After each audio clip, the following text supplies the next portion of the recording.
आत्मिक रूप से परमेश्वर के नज़दीक हैं। है सभी पहाड़, लेकिन जो विश्वासी, जो पास्टर्स खुदा के नज़दीक हैं, वो उतने ही मेजेस्टिक और ग्लोरियस और महिमा में दिखते हैं।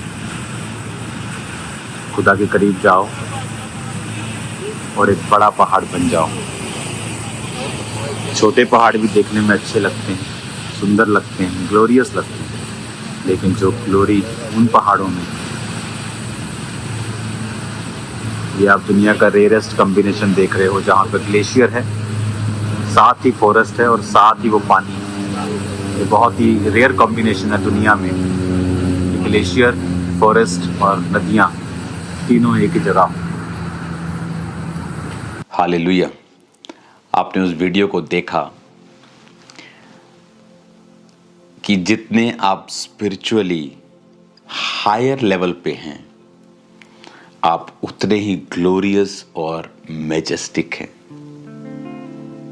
और जितने ही आप स्पिरिचुअली कम लेवल पे हैं, आप दिखने में आप भी अच्छे हैं, बट जो ग्लोरी, जो महिमा, जो एक ऑरा जो उस पहाड़ का है, वो दूसरे पहाड़ों का नहीं है।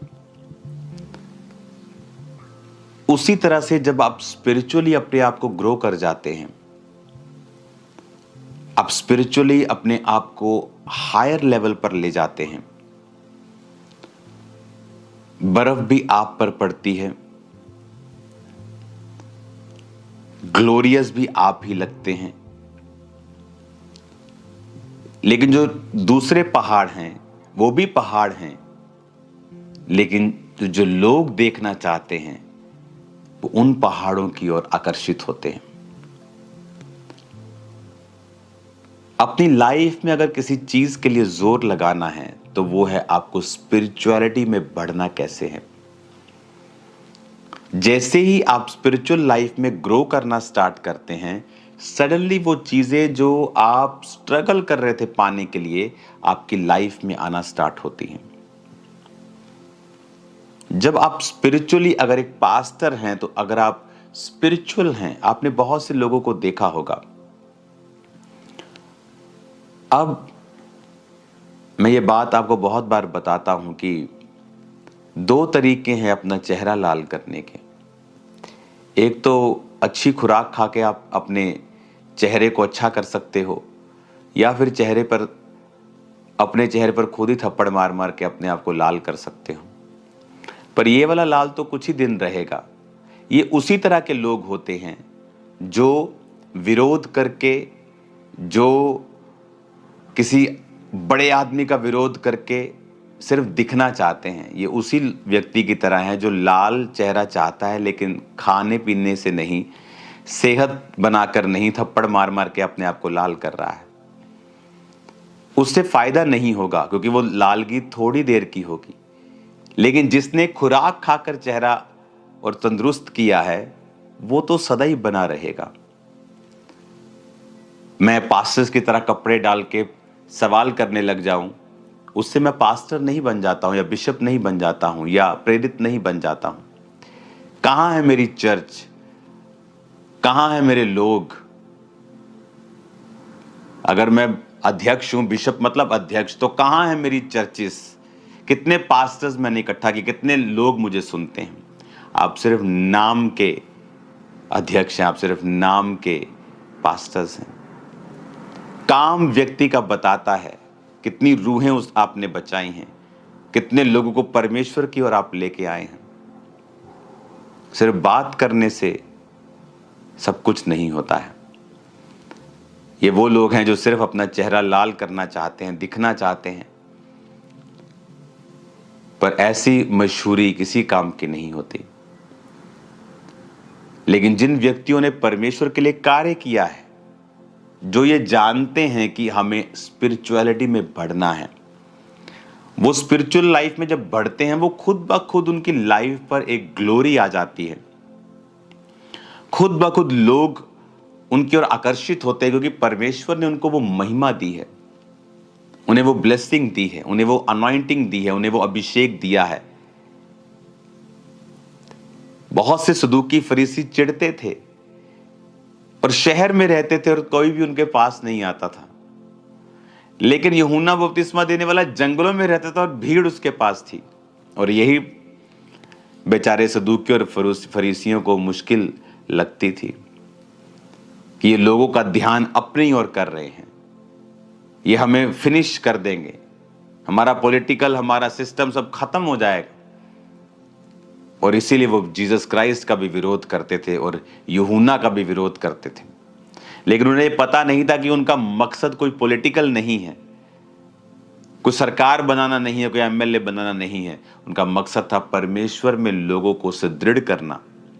और उसकी वजह से वो ज्यादा प्रेजेंस में रहते थे, खुदाबंद के साथ खड़े रहते थे।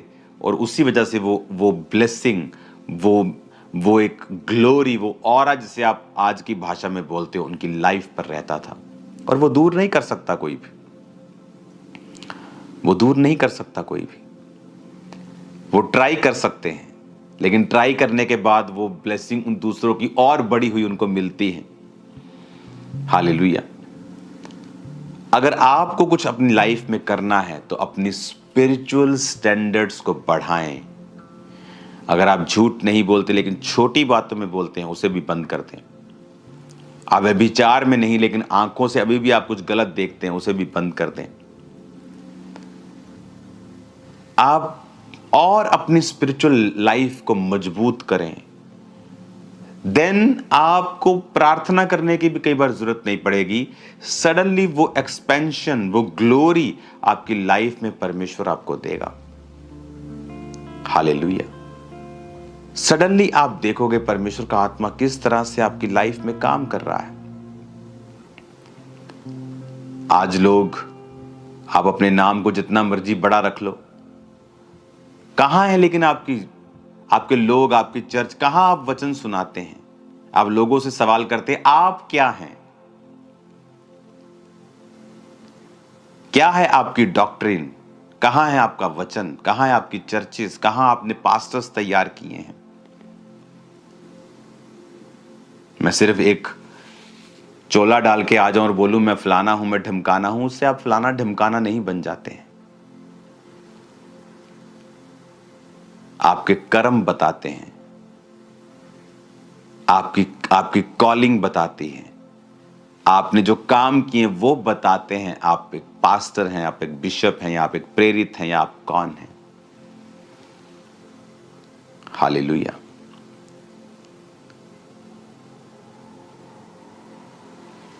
कलीसिया को एक ही बात पर ध्यान देना है कि आपको स्पिरिचुअल लाइफ में ग्रो करना है। जैसे आप स्पिरिचुअल लाइफ में ग्रो करेंगे, सडनली थिंग्स चेंज होंगी। आम पहाड़ का माहौल और एक ऊंचे पहाड़ का माहौल अगर आप जाकर देखेंगे, दोनों में आपको बहुत फर्क दिखेगा। और वही एक व्यक्ति की स्पिरिचुअल लाइफ है। वो किस लेवल पर है, वो सारा माहौल ही चेंज हो जाएगा जब आप हायर लेवल के ऊपर जाएंगे। गैर भाषा बोलें, फालतू की निंदाओं से, चुगलियों से दूर रहें, अपने काम से मतलब रखें, रूहों को बचाएं, पाप से दूर रहें। सडनली आप देखोगे एक बड़े काम को अपनी लाइफ में होते हुए। वो समय होता है कि जब आप गिरावट की ओर चले जाते हैं। जिस तरह नियोमी और उसका पति, जब उसे देखा खाना नहीं है यहां खुदा के घर में बैतलहम में, तो वो मोआब की तरफ गए, जहां जाना सही नहीं था, क्योंकि वो लोग खुदा से दूर थे।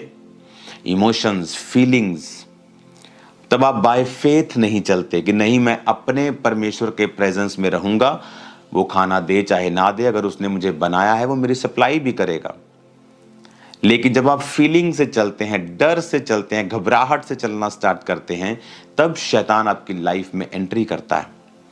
क्या कहता वो 7 आयत में? कहता मेरी कमर में जलन, शरीर में आरोग्यता नहीं, निर्बल हो गया हूं, चूर हो गया हूं, घबराता रहता हूं, हार्ट बीट बढ़ गई है, घबराहट होती रहती है, मैं निर्बल हो गया हूँ, वीक हो गया हूँ, कमर दुखती है, दुखी हो गया हूँ, झुक गया हूँ, हृदय धड़कता है, बल घटता जाता है, आंखों में ज्योति नहीं है। इसका रीजन क्या था?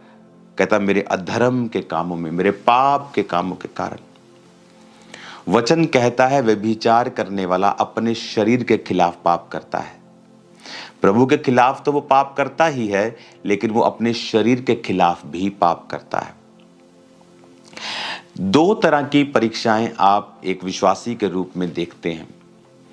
एक परीक्षा होती है जैसे दाऊद की जिंदगी में तब थी जब वो भेड़ बकरियों को चराता था। इसीलिए भेड़ बकरियों को चराता था क्योंकि फैमिली में रिजेक्टेड था। इसीलिए रिजेक्टेड नहीं था क्योंकि वो पापी था। वो इसलिए रिजेक्टेड था क्योंकि उसकी बातें उनके साथ मिलती नहीं थी। वो धर्मी था। यूसुफ के जीवन में परीक्षा आई जब वो गड्ढे में गिराया गया, इसलिए नहीं कि वो पापी था, इसलिए कि वो दूसरों से ज्यादा धर्मी था। जब वो बात करता था तो दूसरे चिढ़ते थे। जब वो बात करता था दूसरे चिढ़ते थे। क्यों चिढ़ते थे? क्योंकि जो धर्मी की बातें होती हैं वो दूसरा व्यक्ति जो पापी है, जो शारीरिक है, उसके लिए वो मूर्खता की बातें, उसके लिए वो बेवकूफ़ी की बातें हैं, उसके लिए वो बुद्धिमानी की बात नहीं है। वो सांसारिक रूप में चलते थे और इसीलिए वो उससे नफरत करते थे और उसको गड्ढे में गिराया। एक तो ये परीक्षा है। ये परीक्षा आपके पाप के कारण नहीं, आपकी पवित्रताई और प्रभु में अच्छी तरह से चलने के कारण है। इस परीक्षा के कारण आपके जीवन में दुख नहीं होगा।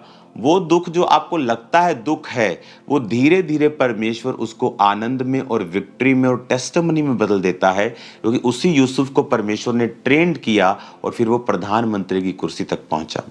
लेकिन जो परीक्षा अधर्म के कामों के कारण और पाप के कारण आई, उसके कारण वो आपको फलवंत नहीं करती बल्कि आपको शर्मिंदा करती है। इसीलिए दाऊद जब उस पहाड़ पर भागा जा रहा था पाप के बाद, जब उसका बेटा उसके खिलाफ हो गया, तो वचन कहता है कि एक व्यक्ति आकर दाऊद को ओछा ओछा और कोसने लगा और दाऊद ने अपने लोगों को कहा इसको कुछ मत कहना, क्योंकि जो भी ये हो रहा है ये यहोवा की ओर से हो रहा है। यानी एक ऐसी परीक्षा जो हमने अपने पाप के कारण अपनी जिंदगी में ली है, वो हमें बढ़ाने के लिए नहीं है, बल्कि वो हमें शर्मिंदा करती है, कमजोर करती है, हमारे बल को कम करती है। लेकिन परमेश्वर कहता है कि मैं क्षमा करने वाला परमेश्वर हूं। और जब आप परमेश्वर की ओर फिर से जाते हैं और अपनी लाइफ में अपनी कमियों को रिकॉग्नाइज करते हैं कि ये मेरी जिंदगी में कमी है, और आप उसको छोड़ते हैं और आप परमेश्वर की ओर जाते हैं और परमेश्वर की प्रेजेंस में जाकर आप माफ़ी मांगते हैं और फिर से अपनी ज़िंदगी को आप लाइन पर लेके आते हैं और पाप से निकलते हैं, तो परमेश्वर फिर से आपको आनंद देता है। हालेलुया। अब 16 आयत में लिखा, कहता है क्योंकि मैंने कहा ऐसा ना हो कि वो मुझ पर आनंद करें, जब मेरा पाँव फिसल जाता है वो मुझ पर अपनी बड़ाई मारते हैं। अब मैं गिरने पे हूँ, मेरा शौक निरंतर मेरे सामने है, इसलिए कि मैं तो अपने अधर्म को प्रकट करूंगा और अपने पाप के कारण खेदित रहूंगा। अब वो कह रहा है कि मैं अपने पाप के कारण खेदित हूं, यानी वो पश्चाताप कर रहा है। कहता अधर्म को प्रकट करूंगा, प्रभु को बताऊंगा कि मुझसे अधर्म हुआ है और मैं उसकी माफी को मांगूंगा। जैसे ही आप माफी को मांगते हैं, आप प्रभु के साथ अपने कनेक्शन को राइट करते हैं। आप नशे को, व्यभिचार को, चोरियों को, परमेश्वर के नाम में आप मूर्ति पूजा को, बहुत सारी चीजें जो बाइबल के खिलाफ है, आप उनको जब छोड़ते हैं, तो वचन ये कहता है कि परमेश्वर आप पर कृपा करते हैं। वो कहता है कि वो तेरी लाइफ को फिर रिस्टोर करता है। जो छिन गया है, जो चला गया है, परमेश्वर उसको वापिस करता है। आमीन। अब 39 भजन संहिता 1 आयत में लिखा है, मैंने कहा मैं अपनी चाल चलन में चौकसी करूंगा ताकि मेरी जीभ से पाप ना हो। जब तक दुष्ट मेरे सामने है तब तक मैं लगाम लगाए अपना मुंह बंद किए रहूंगा। हालेलुया। अब अगर आप इस पूरे 39 अध्याय को आप पढ़ेंगे तो आपको ये मालूम होगा कि वो तौबा कर रहा है, साथ साथ उसके दिल में एक पछतावा भी है। वो पेन अनबेरेबल है, लेकिन परमेश्वर उसको छुड़ाता भी है। और वो क्या कहता है कि भजन संहिता 38 उसकी 19 आयत में कहता है, मेरे शत्रु फुर्तीले और सामर्थी, मेरे बैरी बहुत से हैं। अब यहां पर वो एक चीज को बयान कर रहा है जो 16 आयत में लिखा है, क्योंकि मैंने कहा ऐसा ना हो कि वह मुझ पर आनंद करें। यानी जब आप पाप करते हैं तो आप अपने शत्रु को आनंद करने का मौका देते हैं। जब आप पाप करते हैं तो आपका शत्रु ये सोचता है कि उसने आप पर अटैक किया और वो कामयाब हो गया। पर वचन कहता है कि शत्रु कभी भी क्रिश्चियन व्यक्ति पर कामयाब नहीं होता। वो आएगा और शर्मिंदा होकर जाएगा। आपने देखा है ये होते हुए, एक बार नहीं खामरा चर्च, थाउजेंड्स टाइम, सैकड़ों के सैकड़ों बार आपने देखा है चर्च में पूरा होते हुए। शत्रु उठा, आया, शर्मिंदा हुआ, 7 दिशाओं से भागा, फिर खड़ा हुआ, फिर शर्मिंदा हुआ। क्यों?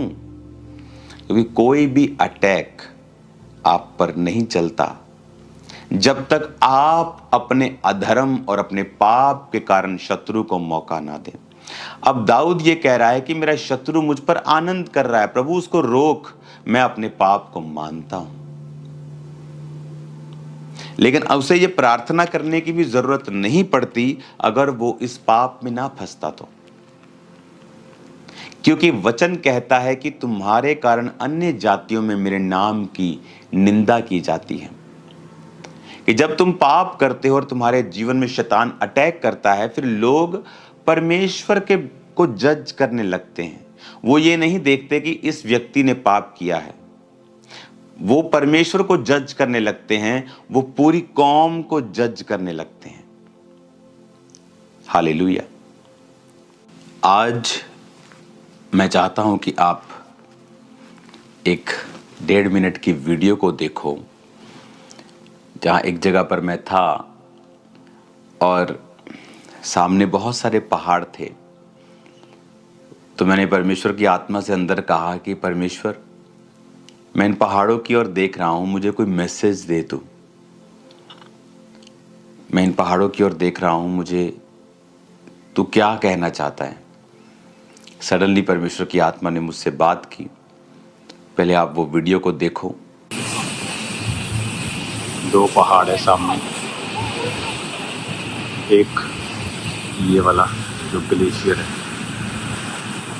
2000 मीटर ऊंचाई, और नीचे जब बारिश होती झरना यहाँ बहता है और फिर यहाँ से झरना बहता है और फिर नीचे आता है जंगल में, फिर यहाँ पे इस झील में, और बहुत सारे पहाड़ इसके आसपास हैं।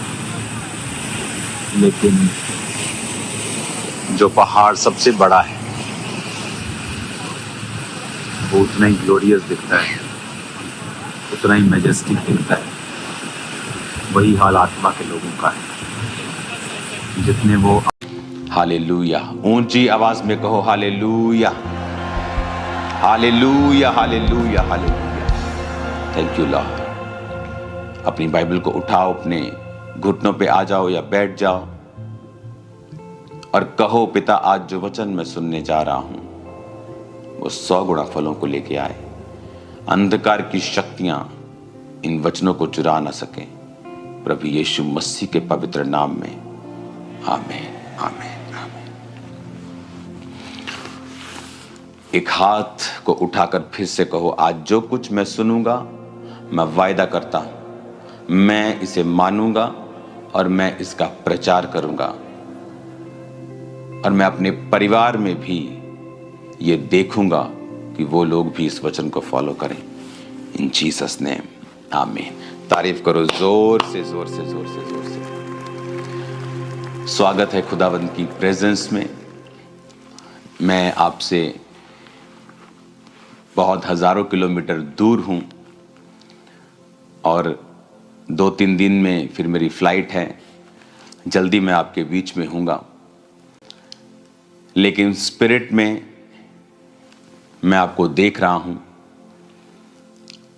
मैं आपके बिल्कुल पास हूं। सब कुछ परमेश्वर का आत्मा आपके बीच में कर रहा है। आज जो मैसेज खुदावंद ने मुझे दिया है आप लोगों के लिए, अगर आप उसे समझ जाएंगे तो लाइफ स्ट्रगल नहीं रहेगी। Life is not a struggle, life is a blessing, life is a gift. जो परमेश्वर ने दिया है वो स्ट्रगल कैसे हो सकता है?